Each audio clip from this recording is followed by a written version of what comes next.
con Romanos, ¿sí? Romanos, la carta a los Romanos. Y antes de introducirnos en el capítulo número 7, simplemente terminar con lo que el capítulo 6 nos estaba enseñando. He mencionado en más de una ocasión que en realidad la Biblia en su forma original no estaba dividida en capítulos ni versículos, lo cual tiene sentido.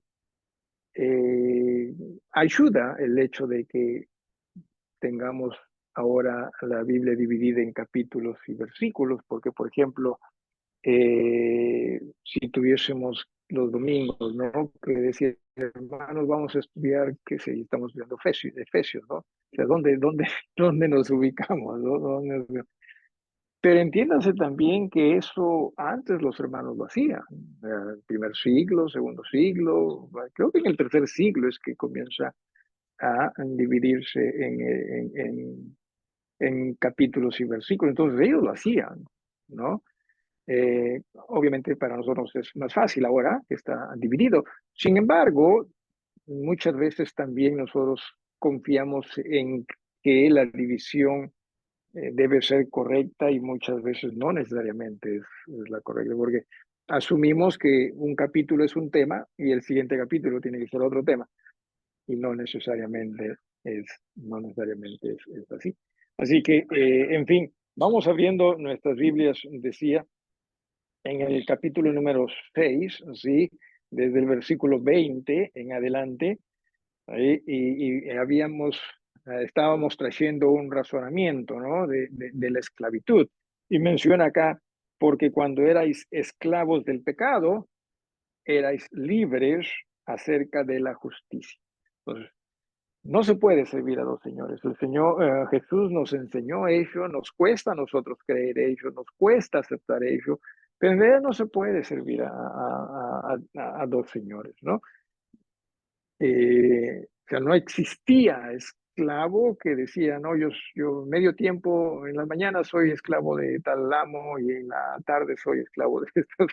No era así el tiempo de la esclavitud. Y recuerde que esto se escribe en el tiempo de la esclavitud. Hoy en día nosotros obviamente no tenemos la esclavitud como se tenía antes, quizás se puede hablar de otro tipo de esclavitud, pero no como la que se tenía antes. Por lo tanto, nos es un poquito complejo, ¿no? Hablar de esclavitud en estos días es más, ¿no? Se piensa que muchas veces no tenemos que estar hablando de esclavitud en la Biblia porque es ofensivo para este tiempo. Simplemente estudiemos y había mucha cosa ya, ¿verdad? En esta nuestra, no, que no puedes decir esto, que no puedes decir, que tienes que hacer esto. Y qué bueno fuese si estuviésemos mejor, ¿no? Pero lamentablemente tampoco que es que sea así. Así que dice, por cuanto erais esclavos, nuevamente, sí, perdón, porque cuando erais esclavos del pecado, erais libres acerca de la justicia. Pero, ¿qué fruto teníais de aquellas cosas de las cuales ahora os avergonzáis? Porque el fin de ellas es muerte, ¿sí? Entonces, ya se nos ha dicho a nosotros que es cierto, en Jesús hemos venido nosotros a ser salvos, hemos venido a ser liberados de la esclavitud del pecado, ¿no? Y que ahora, si hemos sido liberados de la esclavitud del pecado, no hemos sido liberados para nosotros hacer lo que nosotros querramos, sino para hacer lo que nuestro Señor, ¿no? O nuestro nuevo amo, ¿sí? Que es confiable. O sea, muchos lo ven como que, oye, pero que o sea, nada cambio, ¿no? Total, salgo de un amo y me voy a otro amo. O sea, ¿cuál es el chiste? ¿Verdad? Porque nosotros pues, queremos libertad para qué cosa? Para hacer lo que nosotros querramos. Y sin darnos cuenta que nunca vamos nosotros a hacer lo que nosotros querramos, porque siempre vamos a hacer lo que o uno o el otro nos indica hacer, o a quien nosotros nos rindamos, ¿no? A hacer. Pero nos cuesta, ¿no? Nos cuesta aceptar eso y, y nos cuesta también entender, aún como creyentes, ¿no? Entonces menciona aquí, ¿qué fruto, ¿no? En el versículo 21 teníais de aquellas cosas de las cuales ahora os avergonzáis. Y ciertamente, entiéndase que dependiendo de tiempos, dependiendo de situaciones, uno pudo haber hecho cosas muy vergonzosas cuando se servía al pecado. Lo triste está también en que muchas veces, aún como siervos de Dios, hemos hecho cosas muy vergonzosas. Sí, o sea, aún como hijos de Dios hemos hecho cosas muy vergonzosas. Entendamos que la idea es que aprendamos nosotros a vivir en Jesús, en esa su santidad. Lo vergonzoso es aquello que ya era como que nuestro patrón antes, así que ahora dejemos que más bien nuestras vidas sean dedicadas a la santidad. Dice más ahora, versículo 22, habéis sido libertados del pecado y hechos siervos de Dios. ¿Qué significa, cree usted, sí? O qué percibe usted cuando se le dice, oye, tú eres un siervo o una sierva de Dios? ¿Qué cree usted que esto debe significar para nosotros, alguno de ustedes? ¿Qué trabajar en su obra? Ok. ¿Algo más? ¿Alguien más? Servirle. Ok. ¿Algo más? ¿Algo más que quieren decir? Sí. Obediencia, sí, pero también, o sea, mientras que antes nos identificábamos con la vergüenza, ¿sí? O sea, cuando servíamos al pecado, nos identificábamos con la vergüenza. Ahora que servimos a Dios, no debemos nosotros sentirnos avergonzados, porque estamos nosotros siendo identificados con la santidad, con la pureza, con la divinidad, ¿sí? O sea, somos, es como si me permite, antes éramos del equipo de Satanás, ¿sí? Ahora somos del equipo de Dios, no sé qué de otra forma ponerlo, ¿no?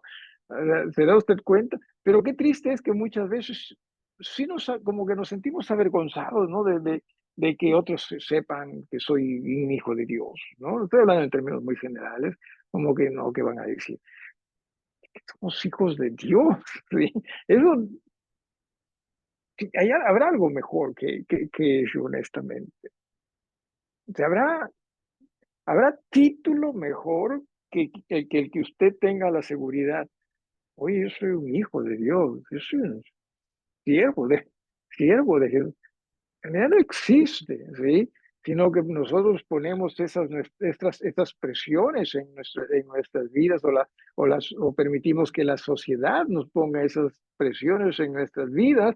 ¿Por qué razón? Porque no estamos correteando con los otros, ¿sí? Y pensamos, no, pero quizás se van a burlar de mí porque yo no estoy con ellos, correteando con ellos, o no quiero hacer las cosas como ellos, así que mejor me quedo calladito. Pero entienda, qué bendición es. O sea, no hay nada de qué dígame usted alguna cosa, ¿así? ¿Habrá algo de lo cual usted se pueda avergonzar como hijo de Dios? Bueno, no, sí, sí hay algo, ¿no? Sí, o sea, cuando hacemos mal, obviamente hay muchas cosas que nosotros debemos avergonzar, pero habría razón para sentirse avergonzado por ser hijo de Dios, en todo caso. eh, No hay, sí, no existe tal cosa, pero lo hacemos. ¿Sí? Por la presión, porque que dirán, repito, sí, que los amigos, que la familia, que una y otra cosa, ¿sí? Y simplemente entienda, usted es un hijo de Dios. Quizás ciertamente la gente no lo entienda, ¿no? No lo acepte, más bien la gente lo va a ver simplemente como religión, ¿no? Usted sabe que no es religión, usted sabe que es una relación, ¿no? ¿Y qué relación? ¿Sí? Entonces, dice en el versículo también 20, bueno, ahí en el versículo 22 dice, mas ahora que habéis sido libertados del pecado y hechos siervos de Dios, sí, recuerde, esto nos identifica con la divinidad, con la pureza, con la santidad y con todo, y debe ser así. Qué triste es, ¿sí? Y lo digo porque se me ha pasado, ¿no? Y a todos nos irá a pasar, ¿no? Pero qué triste es cuando gente nos identifica no tanto con Dios, sino con lo equivocado, ¿no? Por una u otra causa, ¿no? Algunos dicen, no, pero qué de malo hay tomar un poquito nada más. Y la gente ¿no? Lo relaciona más con el licor.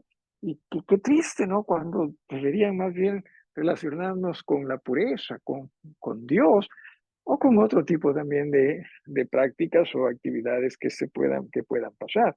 Entonces, somos hechos siervos de Dios y dice, tenéis por vuestro fruto, ¿sí?, la santificación.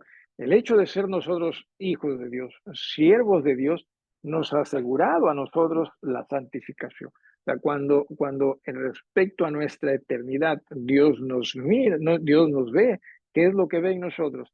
La santidad de la sangre de Jesús. Sí, es como cuando el ángel de la muerte, ¿se acuerdan ustedes? Estaba en Egipto, ¿no? Cuando Israel estaba, ¿no?, en la esclavitud, y lo que el ángel de la muerte veía era la sangre del cordero sobre los umbrales, sobre las puertas de las casas, y simplemente pasaba de frente. Entonces, cuando también Dios ve a nosotros, lo que ve es la sangre de Jesús, que nos limpia, y esa es nuestra santificación. O sea, ese es el resultado de nosotros habernos acercado a Dios a través de Jesús. Y como fin, de ya lo último, dice la vida eterna. No que la vida eterna todavía no la tengamos, ¿sí? Ya somos mm, dueños, si se puede decir, no que nosotros no lo hayamos ganado, por cierto. O sea, o sea, nosotros ciertamente ya poseemos esa vida eterna, pero todavía no se nos reviste de las condiciones para la vida eterna. Si me estoy dejando entender, es como que, a ver, perdón, el cuerpo inmortal, ¿ya? ¿Ya? Es como cuando ¿no?, en planilla se descuenta algo, ¿no? Y o sea, ese dinero es de ustedes, ¿no? Es del empleado, ¿sí? AFP es del empleado, pero todavía no, claro, ahora ya con estos nuevos ah, leyes ya se puede, entiendo, o sea, pero antes no se podía, ¿no? Era suyo, pero no lo podías tocar, ¿no? Si me permiten el ejemplo, eso es la vida eterna. Ya la poseemos, pero cuando venga el Señor, nos lo va a brindar o lo va a hacer hecho real para nosotros, o nos va a vestir de ello, ¿no? En el versículo 23 dice, porque la paga del pecado es muerte. ¿Sí? En el versículo 22 se habla del fruto, ¿no? Tenéis como fruto, vuestro fruto la santificación, como fin la vida eterna. Pero el pecado, ¿qué es lo que tiene como fruto o como pago? ¿Sí? Es muerte. Ahora, entienda esto. ¿Entienda eso? ¿Levantaste la mano? Eh, en realidad, bueno, el tema sí es más espiritual, más respecto a la eternidad, pero producto del pecado también vino la muerte física, así que en realidad, pero aquí sí. Sobre todo está apuntando a la espiritual, ¿no? O a la eterna también. Ahora, entiendas esto, ¿sí? O sea, cuando se habla de pago, se habla de algo que la persona merece. Si me estoy dejando entender, ¿no? O sea, usted no paga pues a alguien que no hizo nada, ¿no? O sea, se paga a alguien que ha hecho un trabajo, una labor, ¿sí? ¿Por qué estoy diciendo esto? Porque hay muchos seres humanos, muchos seres religiosos, que piensan que ellos no merecen, por ejemplo, la condenación o el infierno. En realidad, todo ser humano merece la condenación y el infierno. Eso de que, uy, no, mi papá ha sido una buena gente, segurito que Dios, ¿no?, le ha abierto los cielos, ¿no?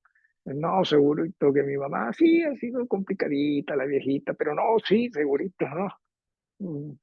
Se muere alguien, no, sí que ya está en el seno de Dios, ¿no? Que que seguro los ángeles nos llevan.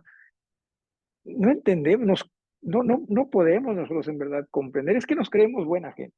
Ese es el tema, ¿no? ¿Por qué? Porque nos comparamos, por ejemplo, hoy día escuché que han arrestado a un adolescente, ¿no? De 16 años, que es sicario. O sea, 16 años, ¿se imaginan ustedes? Y ha confesado que hace poco él fue el que dio muerte a un empresario acá, me había enterado. Entonces nos comparamos con ellos y decimos, no, pues no soy tan malo, ¿no? Pues, a ver, esa persona mata gente, yo no mato a nadie, seguro que Dios está tranquilo conmigo, ¿no? O sea, no, aparentemente no le hago daño a nadie, ¿no? Pero la Biblia nos dice, es una paga, o sea, nosotros sí lo merecemos, al margen de lo que hagamos o no hagamos, ¿sí? Todos lo merecemos porque todos somos pecadores. ¿Cuánto del pecado acepta Dios?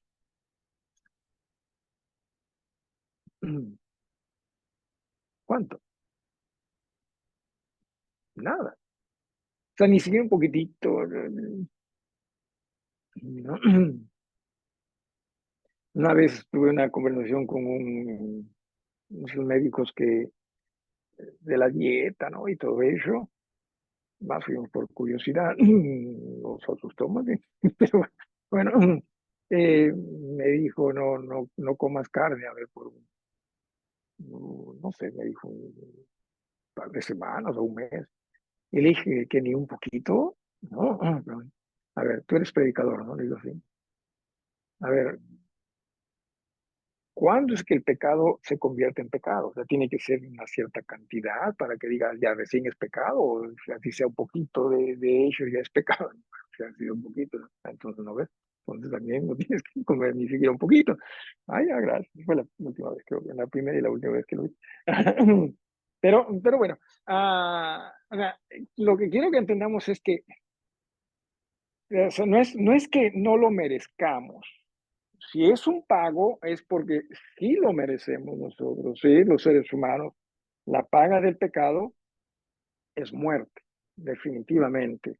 ¿Cuánto de pecado se tiene que, con un poquito, ya por último, no importa, ¿sí? Preguntan, ¿eres perfecto? Ahí sí van a decir no, no. Pero tampoco que sea tan malo. Sí, o sea, pero si dices tampoco que seas tan malo, estás aceptando que eres un poquitito malo. Bueno, ya, bueno, por esa razón es que eres pecador, ¿no? Y el pecado trae consigo ¿qué cosa? La muerte, ¿sí? La muerte. Más la dádiva de Dios, el regalo de Dios, es vida eterna. Y mire usted aquí, sí, es vida eterna. Pero ¿en quién está esa vida eterna? Cristo. Allá no, ya no se trata de lo que yo haga y lo que no haga, sino de lo que Jesús hizo por mí. ¿Sí? Y como esto es gratis, tampoco la gente lo quiere aceptar, porque si hay algo que se aprecia es eso que cuesta, ¿no? En nuestra sociedad. Entonces, así, si esto es gratuito, como que seguro, porque estamos hablando del cielo, ¿no? O sea, para ir al cielo te he dicho que te lo tienes que ganar. Y no, lo único que nosotros nos podemos ganar es el infierno. Lo otro es en Jesús por su gracia. Sí, nos estamos dando cuenta de ello. Entonces, ¿qué debemos nosotros hacer? Bueno, entendiendo que ya hemos muerto, ¿no? Hemos sido sepultados, según lo que se nos dice en el capítulo número 6, hemos sido crucificados, dice en el versículo 6 también, ¿no? Sabiendo esto, que nuestro viejo hombre fue crucificado, ¿sí? Entonces, entendamos, la idea es que aprendamos a vivir para Jesús. Y eso no es malo. O sea, a veces nosotros nos incomodamos, ¿no? Porque yo no puedo hacer esto, no puedo hacer esto otro, no, esto otro. Así es en Jesús, está bien, es una bendición, ¿eh? Eh, porque lo otro mata, ¿sí? Lo otro mata. Lo otro nos relaciona con el pecado, con lo vergonzoso, Dios mío. Dios no, Dios con la santidad, con aquello que edifica, ¿sí? Eh, y cierto, es lo que Dios hace para nosotros. ¿Alguna pregunta hasta acá? ¿Alguno de ustedes, hermanos, en casa? ¿Alguna pregunta, si lo tuviese? Sí, hermano Renato.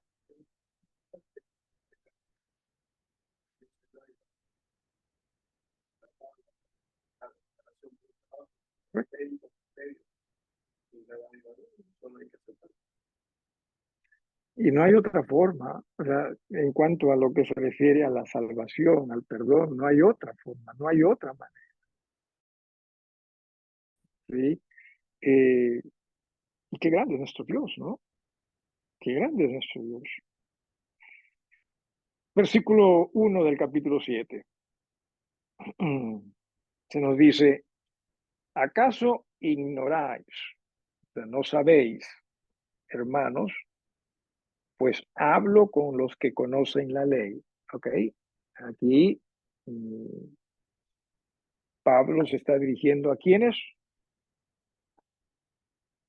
correcto, creyentes judíos, ¿no? Esa, en la iglesia en Roma habían creyentes de diferentes naciones, la impresión, y un buen grupo de ellos, quizás la mayoría, eran judíos.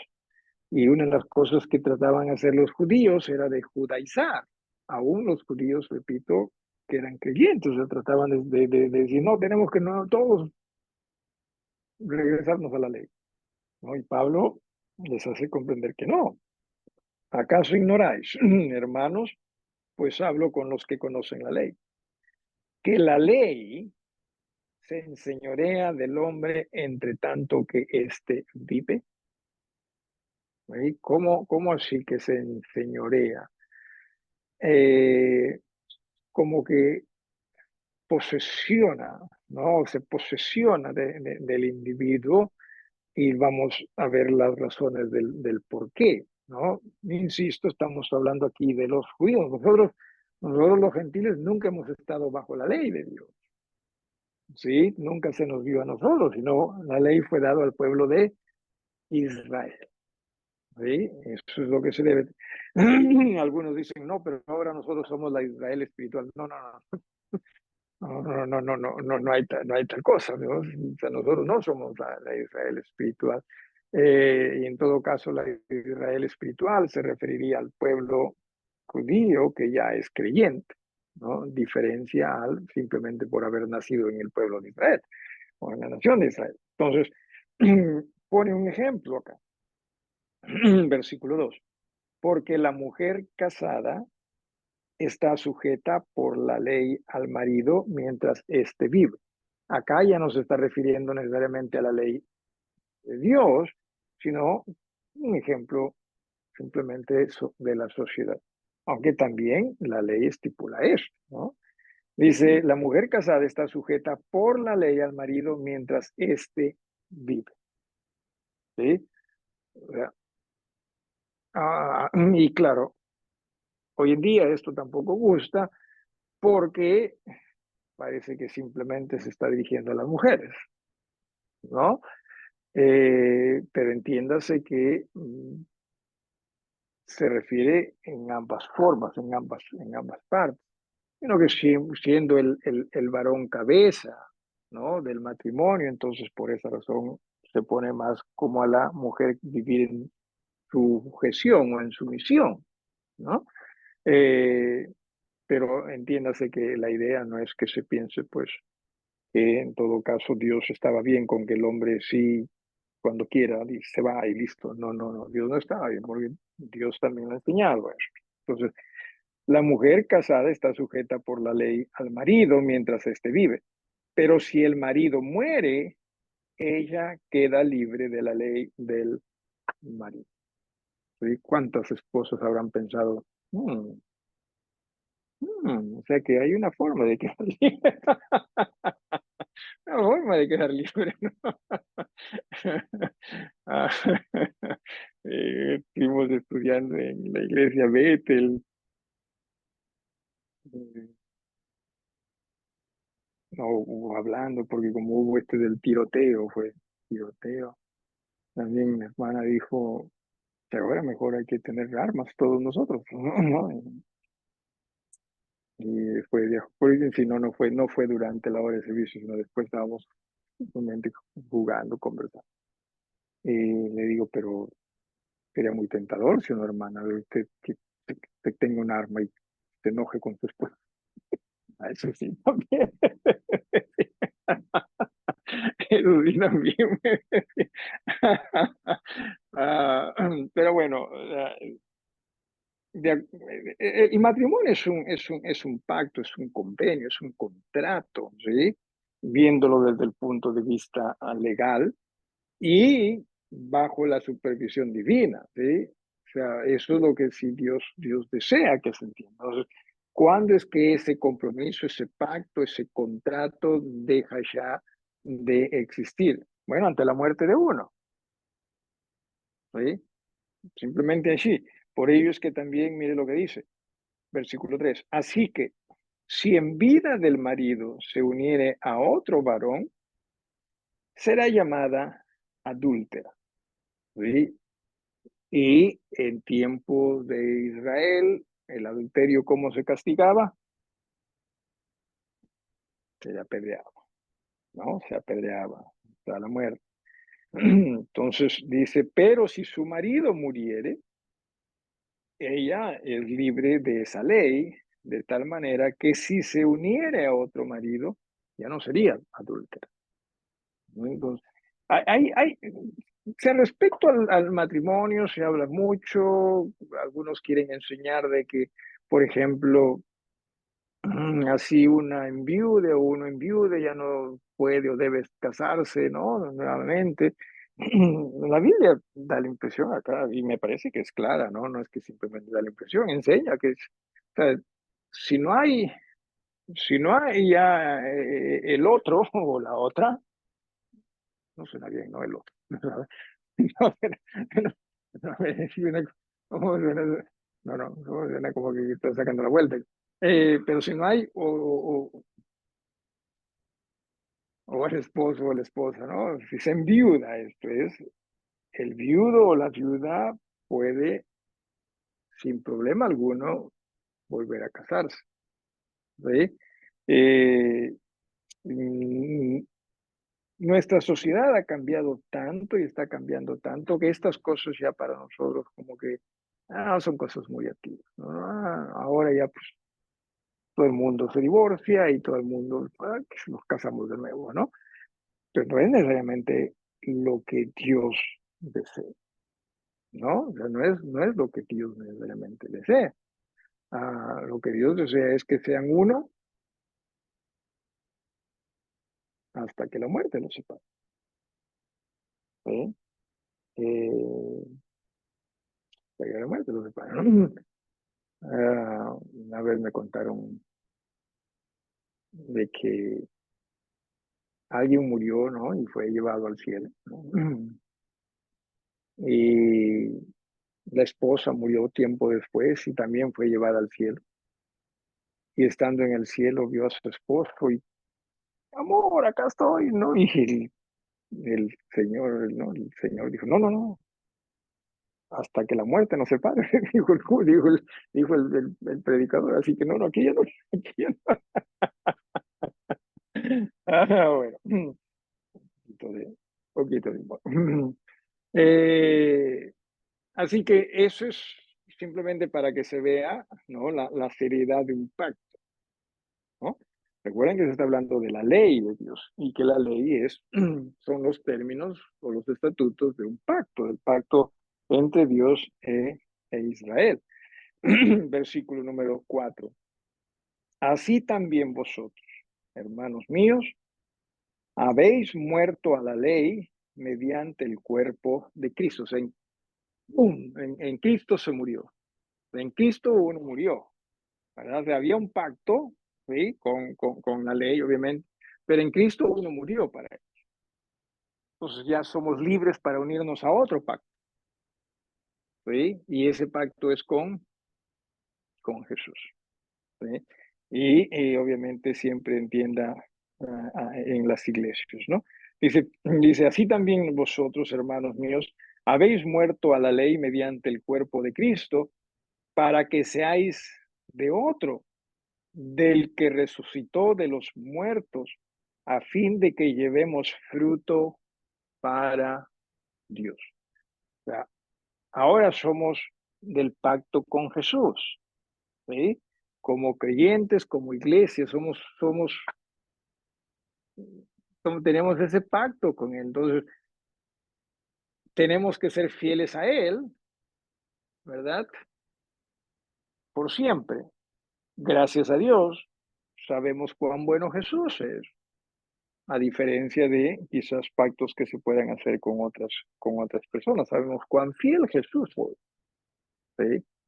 Eh, y eso es lo que también se les está diciendo a estos hermanos, ¿no? Judíos, que fueron crucificados en el Cristo, para que seáis pues de otro, del que resucitó de los muertos, a fin de que llevemos fruto para Dios. Versículo 5.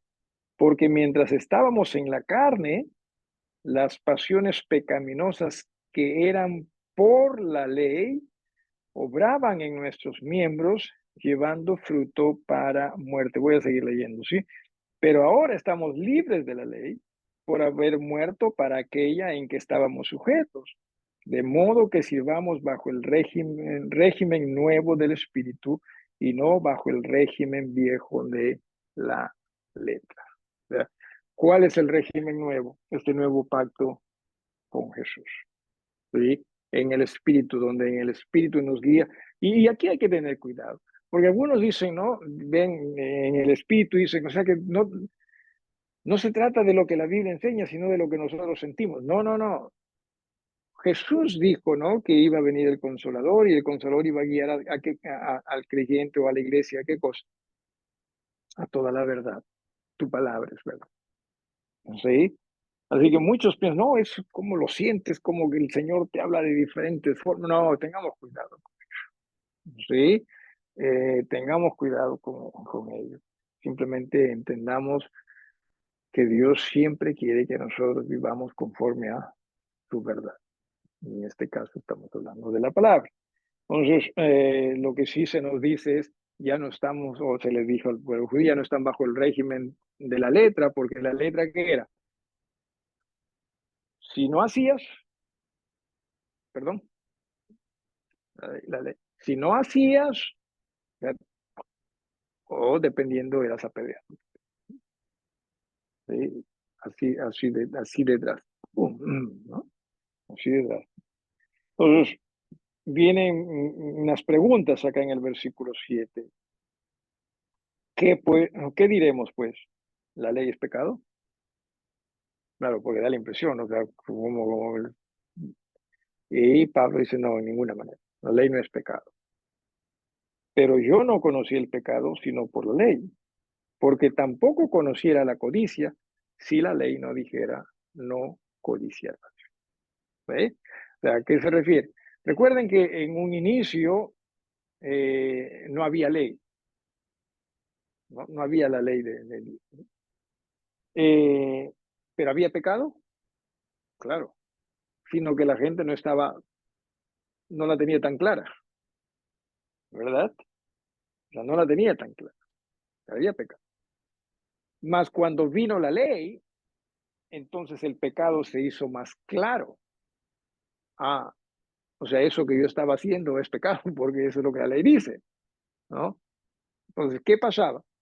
Como ya la ley dice eso es pecado y uno estaba acostumbrado, habituado a ello, entonces la gente como que seguía viéndose seducida, atraída por esas debilidades y ya ahí ya sabía, eso está mal, eso está penado, eso es pecado, ¿sí? Pero no que la ley era pecado, ¿no? Es como en una ocasión por mi barrio, estábamos joven todavía, estábamos jugando, nos pusimos a jugar vóley, de pronto nos pusimos a jugar vóley, ¿sí? Es, sin net, sin nada, ¿no? Simplemente en la pista, jóvenes, varones, mujeres, jugábamos jugando. Y llegó un conocido nuestro, que sabía de vóley. Nosotros no sabíamos, simplemente estábamos pasando la pelota de ella para acá, listo. Ni con trampas, pues no que muy alto, no que muy bajo, y todo eso, pero nos estábamos divirtiendo. De pronto llega este conocido que sabía de vóley y nos dice, oye, si quieren les arbitro, ¿no? Ah, ya, pues no, como ya nos sentíamos como que estábamos bacán, ¿no? Ya, de que no nos jugaba, no nos dejaba jugar el hombre, porque está mal, está mal. ¿Qué has llevado? Que nosotros ni idea teníamos de lo que estábamos haciendo, simplemente estábamos jugando, ¿no? Así que le dijimos, no, no, ándate mejor, y lo votamos. ¿Sí? O sea, ¿por qué? Porque nos estaba haciendo como que la vida imposible a nosotros, ¿no? Y la ley, eso es lo que en alguna forma también hace, porque te revela lo que estás haciendo mal.